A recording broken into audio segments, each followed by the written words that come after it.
Good morning. I am lucky me talking to JT Ellison, who is writing with a co-author whose name is Alisha, and I'm not sure how to pronounce her last name.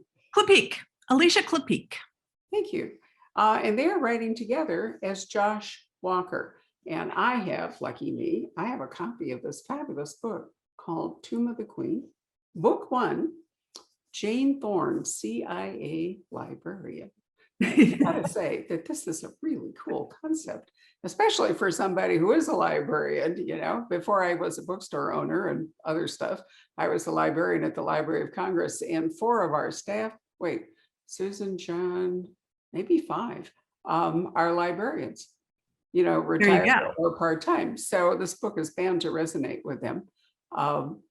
And when I was earning my master's in library science, which is what it was called then, and now it's information science or whatever it was, I actually did a research project at Vanderbilt University. So you can imagine I cracked up when I realized that Jane, when we meet her here in this book, is a librarian at Vanderbilt University. So why'd you pick Vanderbilt? Because it's near where you live?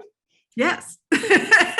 It's with something like that, when we've got 2 of us who aren't librarians, we needed something that was local enough that we could do the research. And Alisha was able to go and get into the vaults and do all of the amazing things one-on-one with the library. And it just seemed like the best jumping off point for the story. It's someplace someplace familiar. Anytime you have a fantasy novel, you want to ground an urban fantasy, you want to ground it in a reality that people can understand and is accessible. And that's what we chose. And it's very fun to have a librarian from Nashville, right?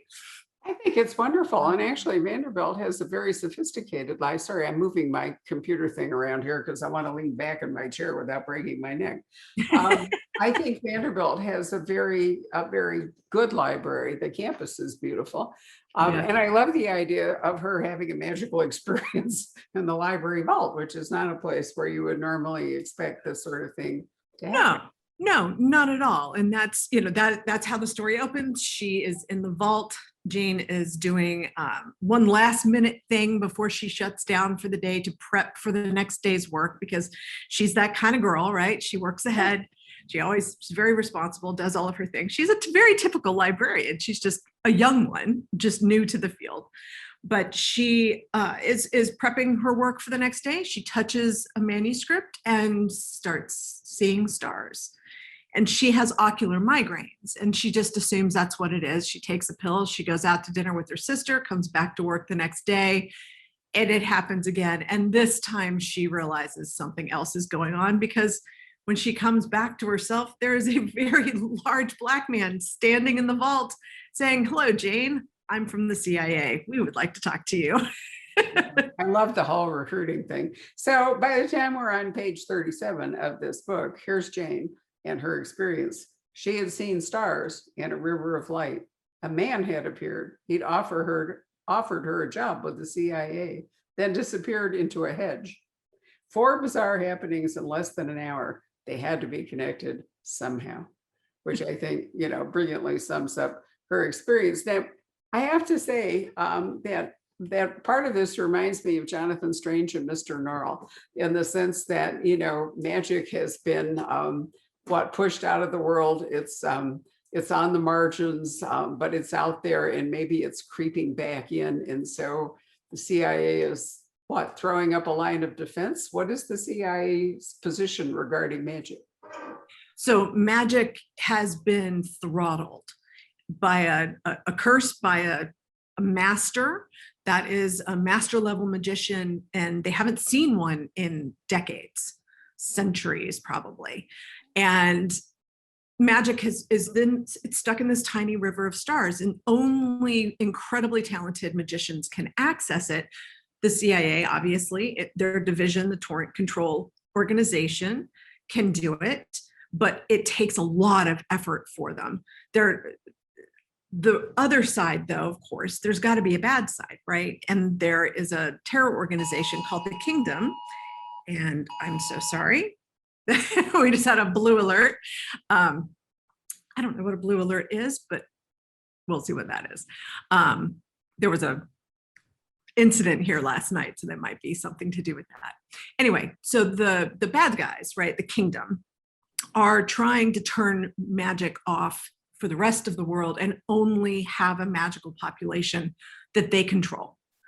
And that scares me, right? The idea of anybody controlling another group through a means that other people don't have access to. Well, that's so Harry Potter. I mean, that's really like Muggles, whatever. I mean, I noticed that you throw all, excuse me, you throw references to all kinds of other wonderful magic. We have Robin Hobbs, we have Tolkien and the Lord of the Rings.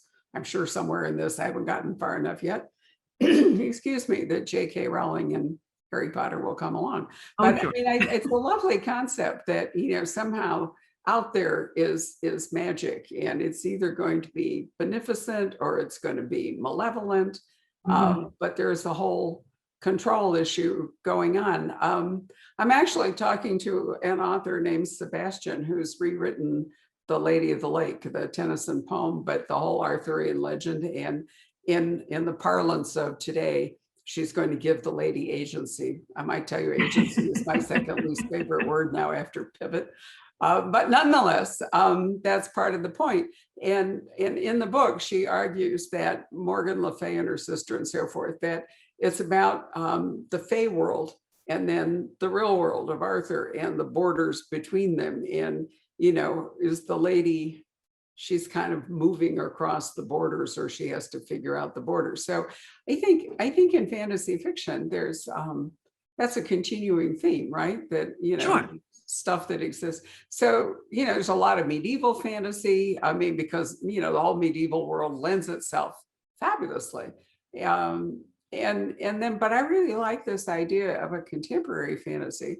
And of course, I love the idea of a librarian. So, one of the wonderful questions that you sent me in advance we could discuss. It's so much fun. It's like running a book club. I love it. She did all the work. I just asked the questions, but why not? How did you come up with the idea of a CIA librarian? We've touched on it, but you want to expand that a bit? Sure. So back in 2016, I saw a tweet that the CIA was hiring a librarian. And it was one of those just instant, oh, wouldn't that be fun? Jane Bond, CIA librarian. I mean, it just immediately came to me, and I sent it to my husband and my assistant. I said, has anybody done this? And it turns out they hadn't done it in our kind of genre and fictional world. So I started down the path of doing it as a straight contemporary thriller, that she was a CIA librarian, right, who was a spy. And that didn't get legs. It just wasn't working. I had too many other projects to give it all my energy, and it needed all of my energy. But I wanted something that was going to be lighter, not as dark as what I normally do, something that was funnier, that there would be a little more freedom in it. And that's when I hosted a brunch at my house, and Alisha came over as part of the group of writers in Nashville who we kind of float around to each other's houses and do these things. So it was my turn. Everybody else is in the kitchen. She comes in, she parks herself on the couch, puts on her headphones, bangs out 2000, and then comes and joins the fun. And I went, what if I did it with a co-writer? And Alisha writes fantasy. What if Jane had magic? Boom. And that was the entry point. I sat down with her. This was in 2018. So I sat down with her and said, would you be interested in doing this? And she said, yeah, this sounds like a lot of fun. And I was co-writing with Catherine at the time.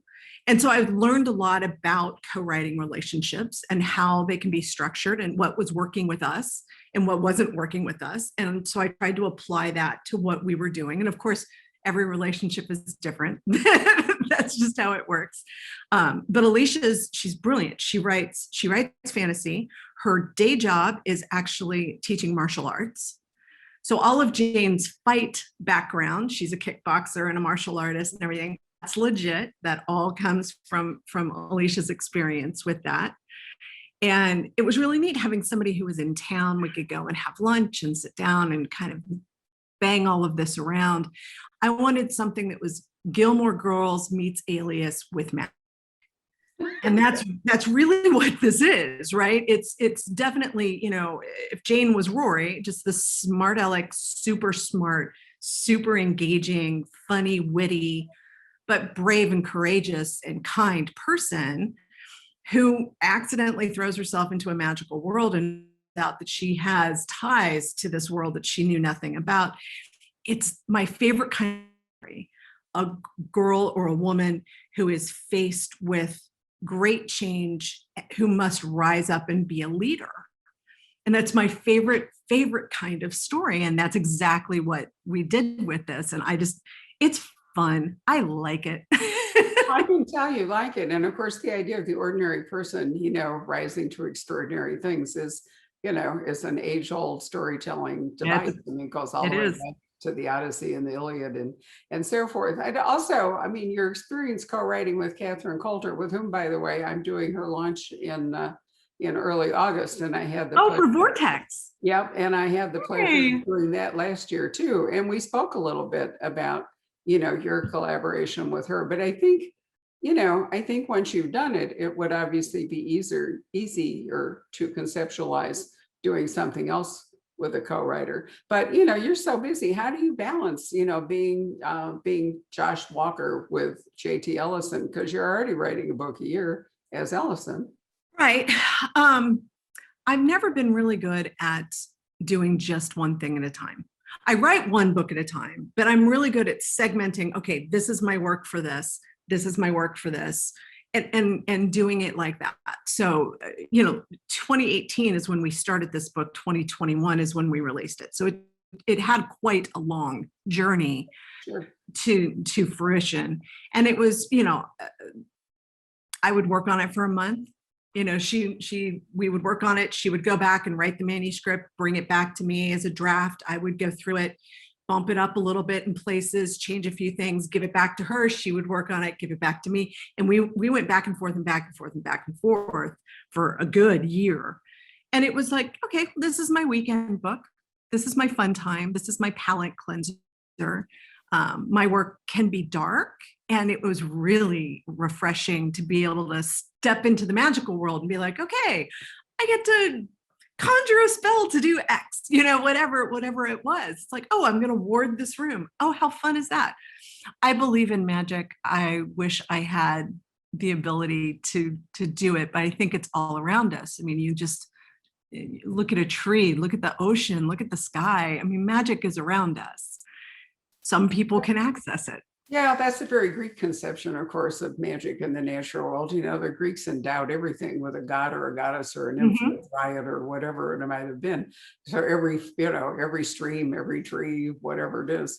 And yeah, I think they were very much in touch with the natural world, and they allowed their gods and goddesses to behave badly, which they often did, and promiscuously, and sometimes exerted their powers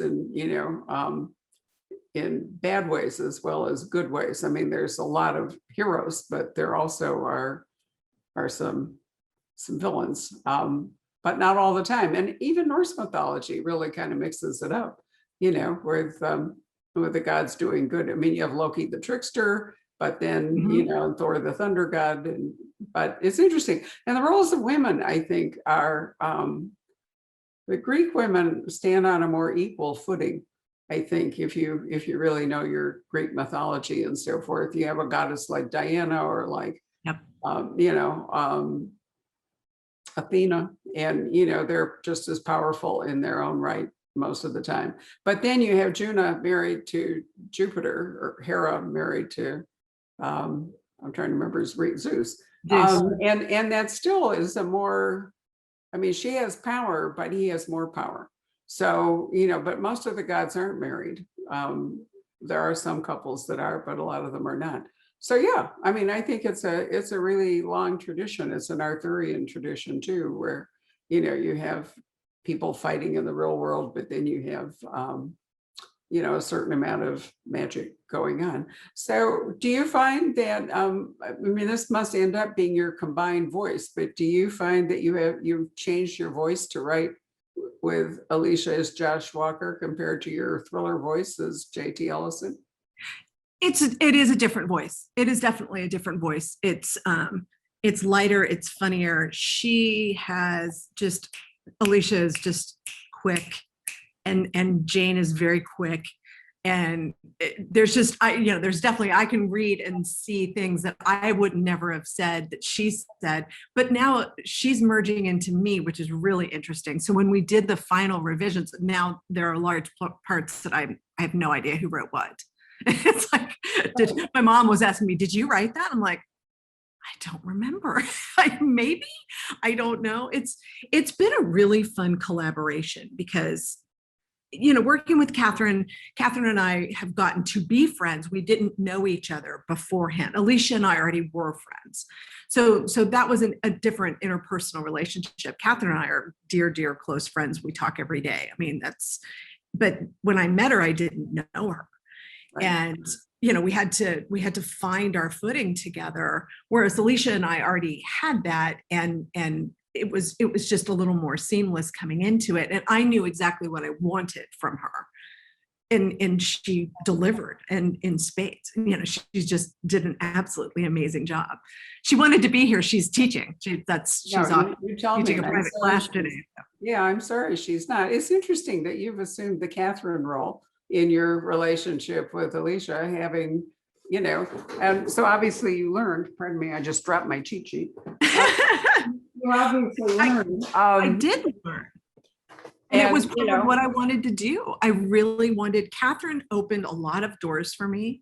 She gave me an amazing set of opportunities with new publishers, with being, such a huge brand and a huge bestseller. And I felt like she, mentored me in so many ways. And I wanted to do the same thing. I wanted to reach down the ladder and pull somebody up the way she did with me. I think that's really important, especially for female writers, to support each other and help each other wherever we can. And that's how this started. It was like, wow, look at what she's done for me. Look at how she's opened my eyes to how so many things in publishing work, and how writing works, and how readerships are. Maybe I can do this for somebody else. And that's, that's a wonderful goal. Yeah. And so you've chosen to publish in a somewhat unconventional way? Yes, this is an unconventional way. So it's under my Two Tails Press imprint, where I've been doing mostly short stories. I've done 2 anthologies. I built the press planning to publish 2 of my own books, one being Field of Graves, which is the Taylor Jackson prequel, and the other, which was my standalone. No One Knows was not selling in New York. Nobody wanted it. I was like, fine, I'll do it myself. And just before that happened, Simon & Schuster and Gallery came in and said, no, we'd like to do this. And they did a wonderful job. And that was great. So I had built a press and I didn't have a book to publish. So I thought, all right, I'll do Field of Graves. And then Mira came in and said, no. So I've had a long history of being about to publish a book of my own and having people slip in and take it, which is, I would much rather somebody else do all the heavy lifting. But for this one, I kind of knew we did take it out. We didn't get the kind of interest that we wanted. New York doesn't like urban fantasy very much, especially light urban fantasy. This just doesn't fit the mold of what they were looking for. They wanted witches. She's a magician witch. It just wasn't exactly right for them. And so I said, nope, I'm going to do it. It's going to be great. We have sold the audio rights traditionally, and we're working on subsidiary rights and everything. But yeah, it's a nice hefty book. Yes, it is. Now I've got mine right now. You're right. It's you can see the size of it. It's got a very nice dust jacket. There's kind of a cool. I dressed to match the cool green on the dust jacket. Also, because part of this book takes place in Ireland. I mean, Jane has always wanted to actually see, rather than scan, the Book of Leinster. And so Trinity College in Dublin is the place that she's long wanted to go. And in fact, the hook that gets her to finally agree reluctantly to join the CIA is that she will have access to every book, manuscript, whatever that exists in the world. So, I mean, if she'd been couple of millennia earlier, she would have been at the library in Alexandria, which Right. actually offered free accommodation and so forth to scholars. And they're working now on recreating it. And if you don't know this, you can go to the Library of Alexandria, the Great Library of Alexandria website, and you can sign up and create your own library shelf there. Dennis Dabb and I visited the library, and we were just entranced. And we're planning to go back, but they're in their way trying to recreate that original concept through digitizing. Because most of the library was lost in the, I'm trying to remember whether it was the explosion in Pompeii or whatever it was that wiped out. I think it was Pompeii, wiped out the library, and it was mostly scrolls. And who knows, they're probably going to like the Dead Sea Scrolls, and with this new imaging technology, they're able to read some scrolls that have been damaged, seriously burned, or whatever it is. So we may find more of the Library of Alexandria's contents. I mean, how cool would that be to find an unknown play by Aeschylus, for example, or Right. more writings by Plato, or somebody we've never heard of who might turn out to be brilliant. But anyway, I can really understand the pull for Jane, that, I mean, as a librarian and a serious biblio nerd, the prospect of being able to access, all of the printed material in the world would have just, Right. I mean, how would she can't say no to that. That is the ultimate carrot. And she's as long as there's pie, she's there. Yeah, no, I definitely agree. So since you started this with your own press, are you envisioning this I'm assuming, because it says book one, always a clue, that you're planning on writing at least 3, because a trilogy appears to be kind of the normal structure for a fantasy series. And then if it really does well, you can go on. But most of the time people commit to 3 books. What's your plan? 6. 6. Well, there you are. 3 times 2. I mean, it's one of those, each book, it's elemental magic. So each book represents an element. So that's part of the plan is the elemental magic and what Jane is doing and where the series is going and the things that need to happen. So that's, fingers crossed we can pull that off and make that work. But it's one of those, I mean, I could go on with it forever. It's a series that would just continually regenerate itself. Yeah, I think it's a brilliant concept. There's more than 6 libraries in the world, right? I mean, there's just so many things that can be done with it. Well, and since it's your own publishing company, you're the master of your own fate. Sure. I mean, economics will eventually play some sort of a role, but sometimes, I mean, my husband and I had a press of our own for 20 years, which we eventually sold in 2019, in part because we're so old that, we couldn't envision going on forever.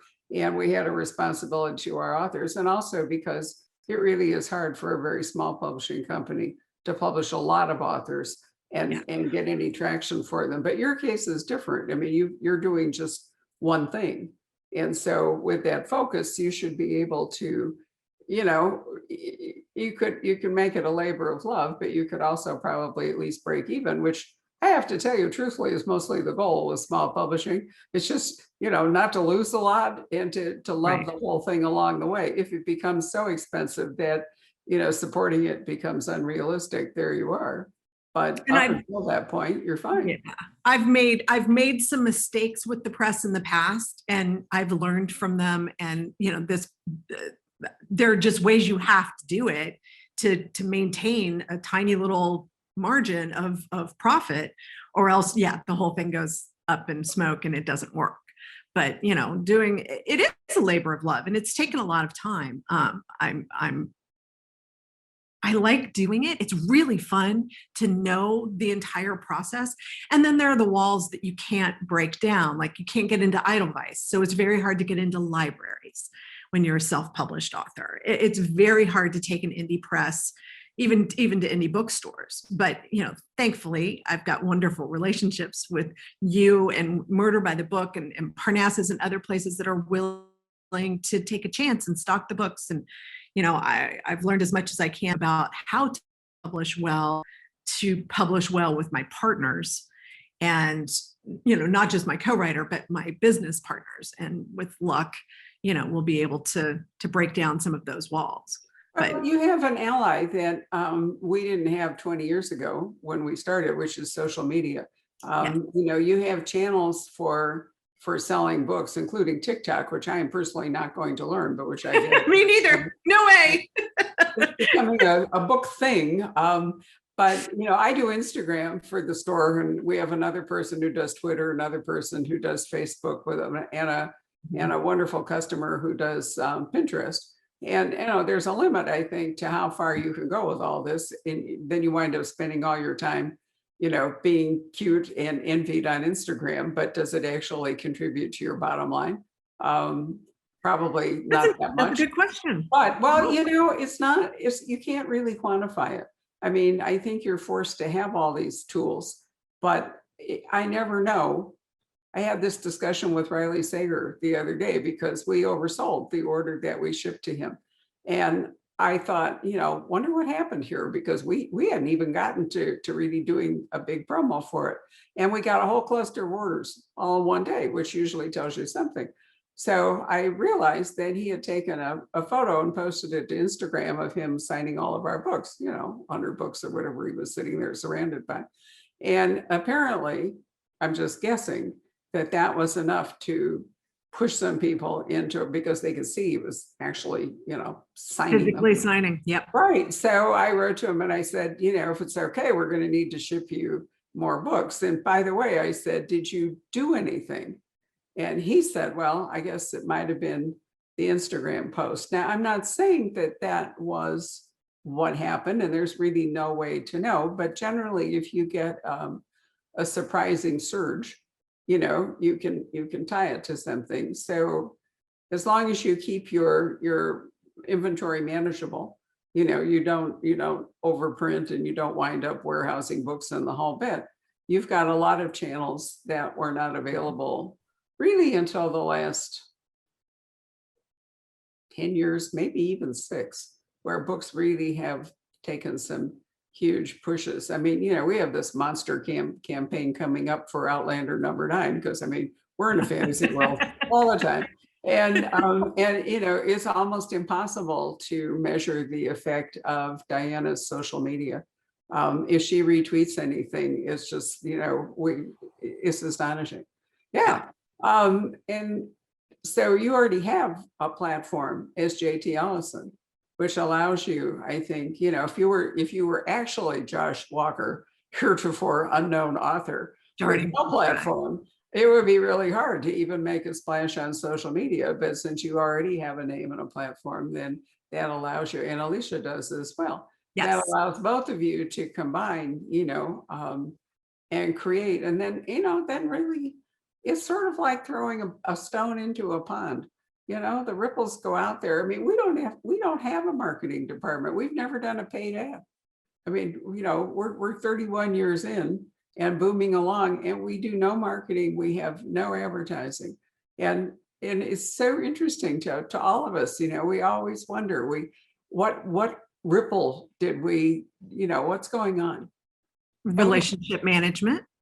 You have relationships. You actually love the books and love the authors, and that spreads, and everybody knows, oh my gosh, you need to, that's you're the very first store that anybody ever told me I needed to go to when I was a debut. They're like, did you go to Poison Pen? I'm like, what's Poison Pen? I'm like, I don't live in the area. I'm in a completely different part of the country. I don't know anything about crime fiction.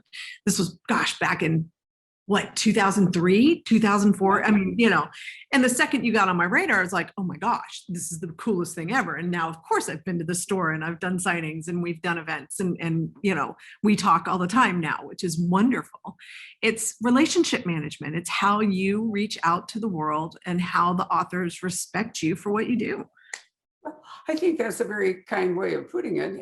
And I'm sure you're right, because that comes back to what I was saying, that the author's social media has a lot more to do with our sales than what we do. I mean, we're there, we're the base, we're the delivery system, and we have a fairly robust social media, but really the big things are driven by forces, other than us, which is like your magic world.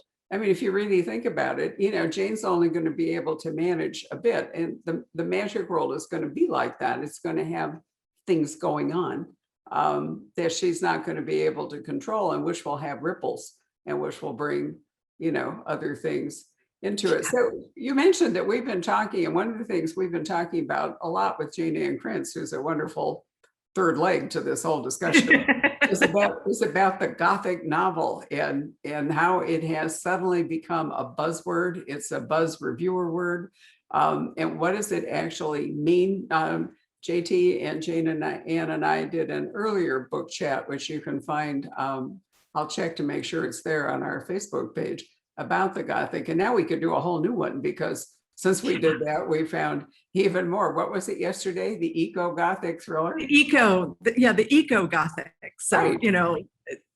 It's amazing how this is exploding. It's Well, really, yes. and it is becoming, because I don't know that book that we were talking about really was a Gothic. That didn't feel like a Gothic to me. Well, no, I agree with you. But, my point was that a reviewer hauled in the word Gothic, as a shorthand for various elements rather than trying to define them. It's like grappling with what's the difference between psychological suspense and domestic suspense. And, are they really any different? And what are the elements that create both? And I did the book launch for Clara McIntosh on Monday, and she has combined the airplane thriller with domestic suspense. So it's not a classic thriller, but the airplane part of it, it's almost Agatha Christie, because everybody's in the airplane, which is like a country house, or that kind of contained space that we think of as having a Gothic. It's like Manderley on Fire. There's the airplane, up there over no, it's on its way from London to Sydney, a 20-hour flight. So it's somewhere over probably China or something when all this is going on.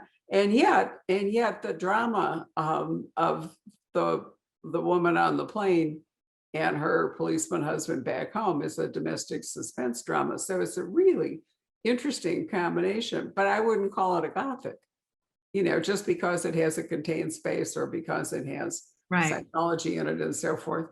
So basically it's a thriller if you take a really broad definition of thriller. But I like the fact that Claire experimented, by combining these two things into one really interesting book. Now there's a book called Falling that's coming out very shortly by another.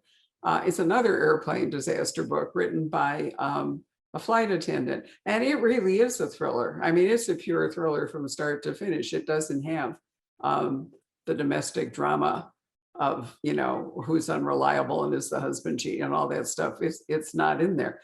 And what's interesting to me, Shay, I talked to the agent for it last night, Falling, who tends to call me at like 10 o'clock or 11 o'clock at night. We have book talks. But I said, basically, Falling is really a blockbuster movie. I mean, from beginning to end, it's sort of like Die Hard, reprised. Although the flight attendant has a special skill set. It's not like, Bruce Willis in the building in Los Angeles with no particular skill set. Whereas Hostage really isn't a movie. It would be much more difficult to make it a movie because it doesn't crescendo. I mean, it goes to a great sort of a climax, but then it has several step backs as we move towards the end. Right. You don't do that in a thriller. A thriller goes, kaboom. And I found that really interesting to look at the structure of the two books, which have an almost identical concept, and see how different they are. Which takes me to Lee Child, who, whose motto is, you can give 3 people one story and you'll get 3 different books. Completely. Yep. Yeah. Yep. And I really agree with that. And so I think, for you and for Alisha, Tomb of the Queen, is your own version of magic fantasy world, in the same way that Jonathan Strange and Mr. Norrell was, an interesting version of it. I'm really pissed they never did the second TV. They did Jonathan Strange and Mr. Norrell on TV, and it was great. And then they stopped like halfway they've never come back to do the other half, which I find truly annoying. It wasn't a pandemic. You know people, you know people that could fix that for you. I don't know people in television, what can I say? It's just a shame because Yeah. to leave that book without its ending for people who are never going to read it, because Mhm. there are people who, will talk about a book as though they read it, but the truth is it's only the movie. I mean, I once did a poll of how many people had actually read The Maltese Falcon as compared to, watching the They movie. have. It was a fairly small percentage of the group that had really ever read the book. And that might be true of Rebecca too. More people may know the two movie versions than, will ever have That's read true. a book. I wonder if that's part of what's driving this new Gothic is the movie. There was so much attention around the movie and everybody got excited about it. And maybe they went and read the book. I'm talking Maybe. about why writers are suddenly writing so Yeah. many more Gothic novels. I mean, it really, I wonder if that resurgence has anything to do with the Hollywood factor. It certainly might. And also, I think it's, and we talked about this before, I think it's kind of an inevitable extension of the trust no one. I really do, because, I mean, if you think about Rebecca, who was trustworthy? Was it Mrs. Danvers? Was it the dead Rebecca? Is it Mr. De Winter? She is stuck in a trust no one trio, essentially, Right. even though one of them is dead. And there are more people besides, there's some peripheral people. So she never knows who to trust all the way through the book. And so, I think that the trust no one genre kind of pushes you in that direction of a Gothic. But you have to combine it with that enclosed world. A Gothic really almost always takes place in some kind of a closed environment. It doesn't have to be a chateau or a country house, or it can be, as we just said, it can be an airplane. So it's interesting to me when people throw around the word Gothic. I never can tell whether it's just because it's dark, or because the danger is kind of inchoate. And if it's not like a guy pointing a gun on you, does Gothic, if it's danger, but you're sensing it, but it's not right in front of you, is that what inspires the word Gothic? I just don't know. I don't know either. I mean, I know what it is for me, and right now I think it's a marketing buzzword. I think it's become just an exciting way to say that this is dark and creepy. And it needs to be dark and creepy. I mean, a spy thriller is trust no one, right? Yeah. So that's essentially, you can't have a Gothic spy thriller. I don't think that would work, right? Come on, JT, we're going to see one. We are. Well, now I've got to go write one. Now Right. that I've got this challenge. I think you're right. I think dark and creepy embraces unexplained. So I mean, but you're right. There's going to be some sort of nuance, maybe, of supernatural. And the setting is huge. The setting is so important to that. I mean, you have to have the setting as a character for it to really be a Gothic.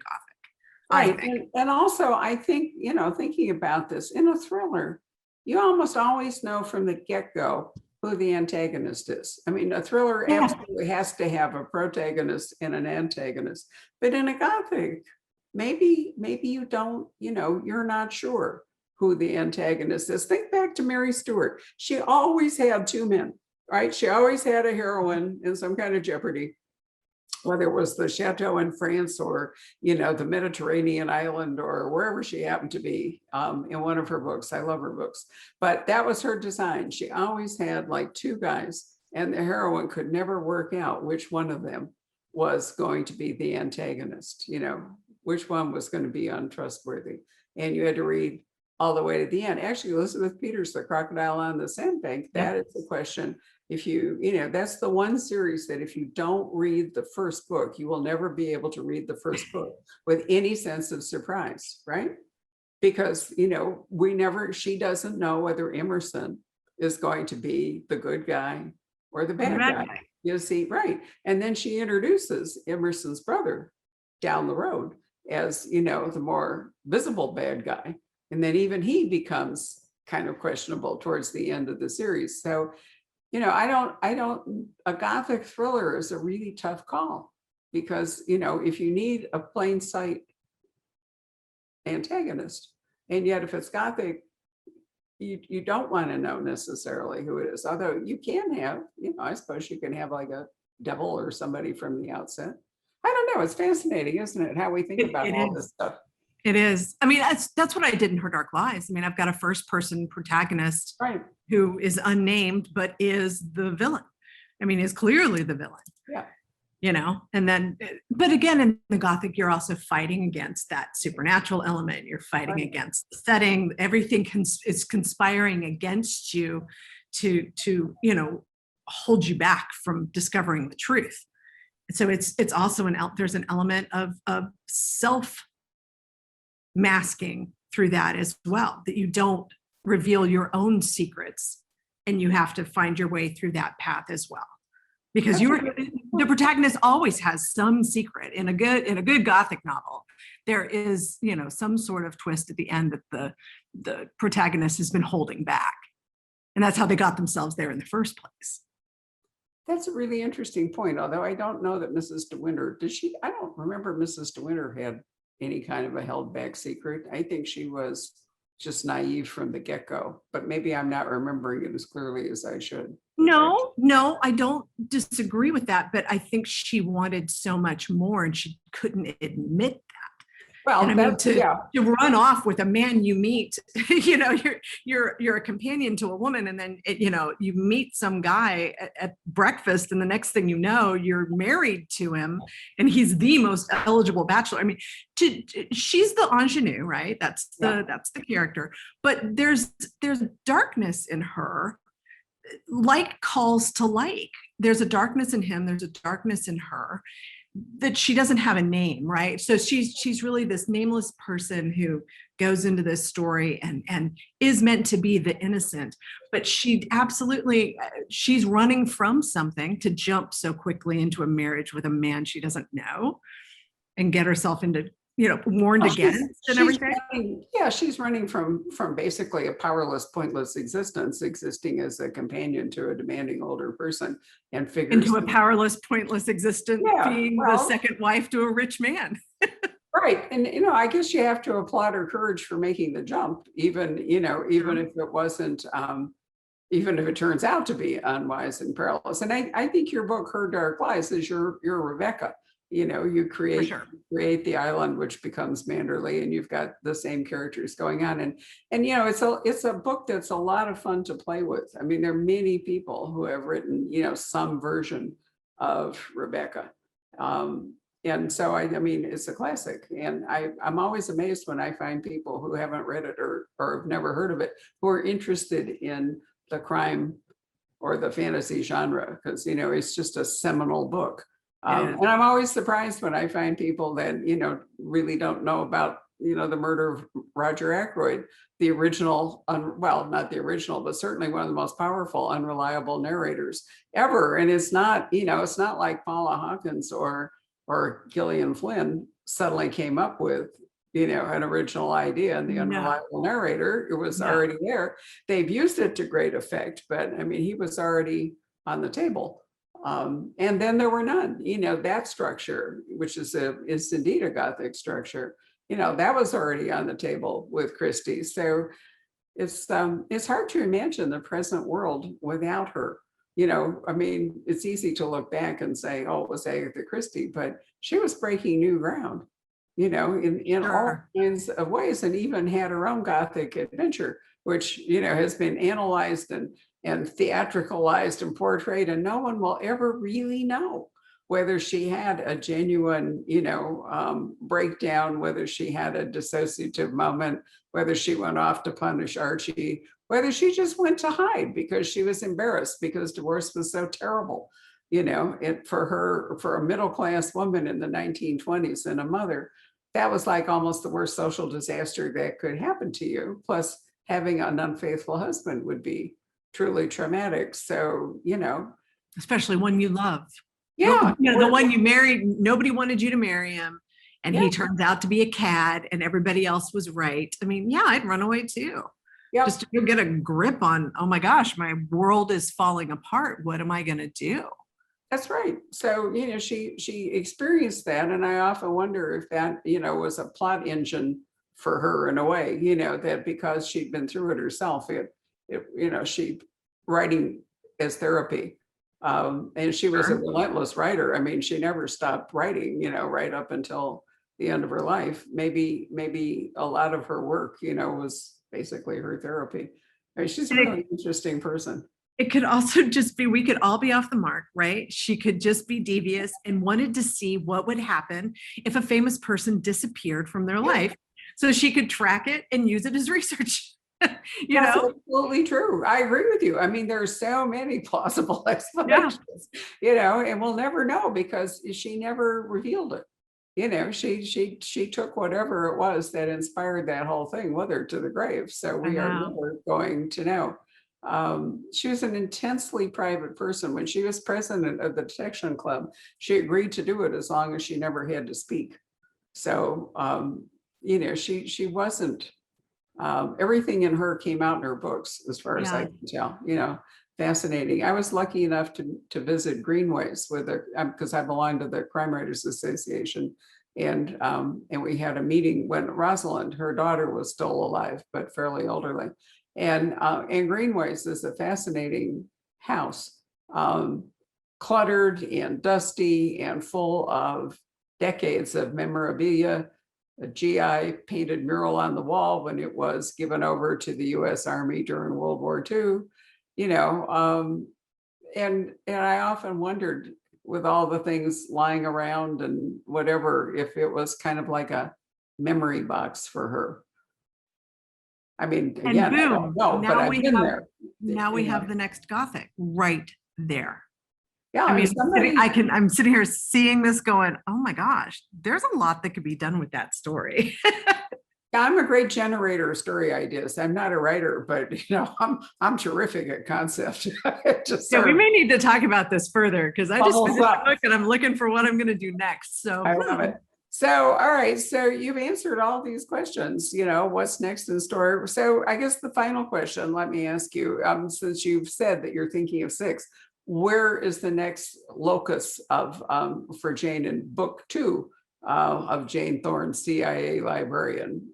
Well, she's going to be in Paris. Ooh, okay. Going to be in Paris, which should be a lot of fun. Yeah, there's some the setup that we have for the different libraries that she goes to are it's really fun, and I'm hopeful that we can make that all happen because it just will be so much fun to do. It's a 1 book a year kind of thing, which again, Alisha has her career, I've got my career, and this is something that we're doing for fun on the side.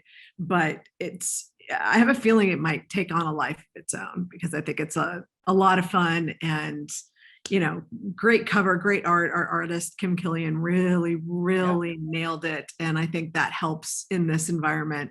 And it's a fun story. It's a really fun story. It is a fun story. I'm anxious to finish reading it.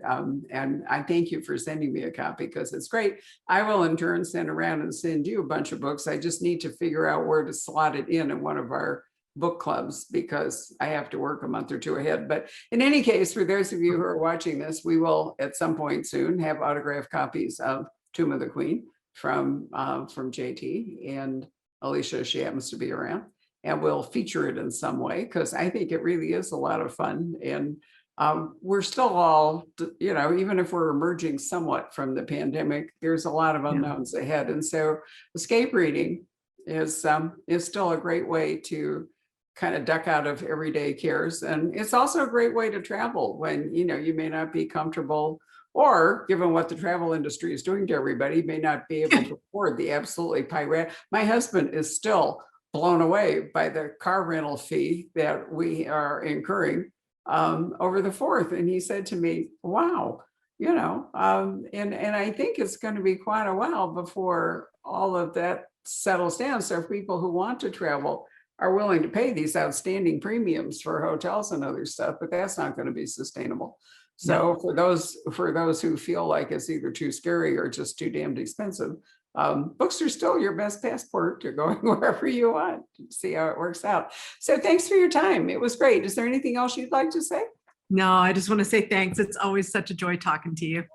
Well, I've really enjoyed it too. It's a real pleasure. So we'll be in touch soon. Thanks a lot. Bye. Bye.